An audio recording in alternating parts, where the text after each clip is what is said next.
10, going from Bunnell to the beach. I'd done it twice, never stopping. So there's a chance.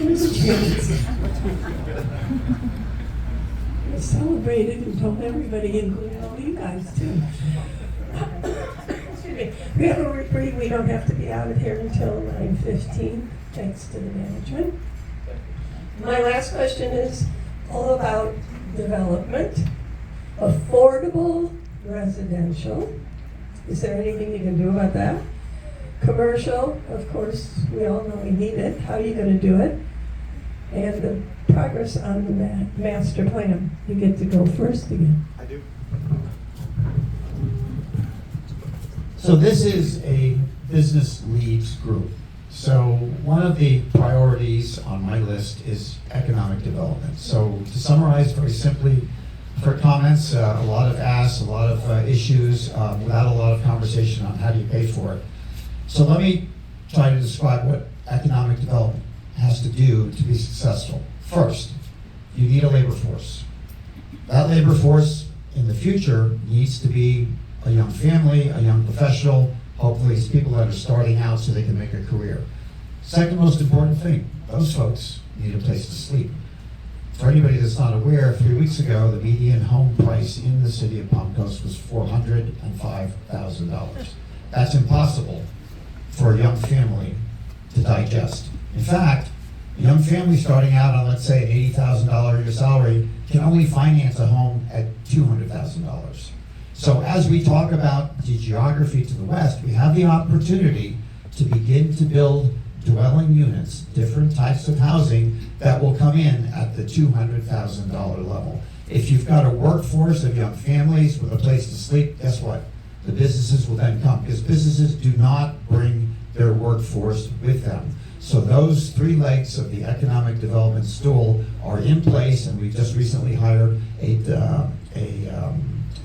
manager of economic development, and we're building that department now. So let's start with one of the easy ones. Commercial land. Stop rezoning it. Stop changing it to multifamily, residential, and single family. There's different numbers, but we have very little. Our percentage of land overall is very little commercial.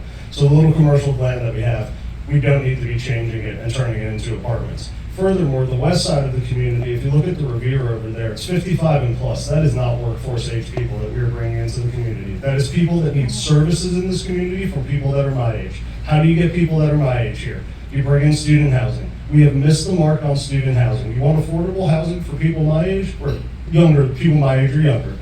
You bring in affordable housing, or student housing. 9 times out of 10 people are coming from college here. Daytona State has some of the best programs around. I'm an alumni there. They have all sorts of business plans now at UNF. They have paramedic. The nursing program is top in the nation. You are having students coming to our area for housing and school. You have out-of-state individuals, usually their parents, paying for that school housing. It's covered in itself and it's centralized in one area. Then what you do to get people more my age, which is about 30, who are going to be the people servicing the 55 and plus communities, you ease up on the workforce ordinances in town. You let people have one individually wrapped truck. Celia, please don't have a heart attack. You let people have one individually wrapped truck, and you promote people coming in to open up their own businesses to contribute to the workforce. Once COVID hit, unfortunately, office space kind of went out the window as people started working from home and it became more remote. So it's going to be tough to bring in those jobs. Furthermore, residents of Palm Coast do not seem to have the appetite, myself included, for a massive Amazon storage facility or some type of industrial business like that. So we have to do a better job at bringing our students out of school and teaching them to be into the workforce for jobs that are applicable and jobs that they can make a future here with. And then furthermore, you have to show that you are open for business as a city, and you have to attract what people and residents of this town want, which is small mom and pop restaurants, which is more boutique shopping, which is better healthcare opportunities. And then furthermore, to double down on that, you have to retain the workers here, and we have done a terrible job of being a business-friendly town that retains younger workers.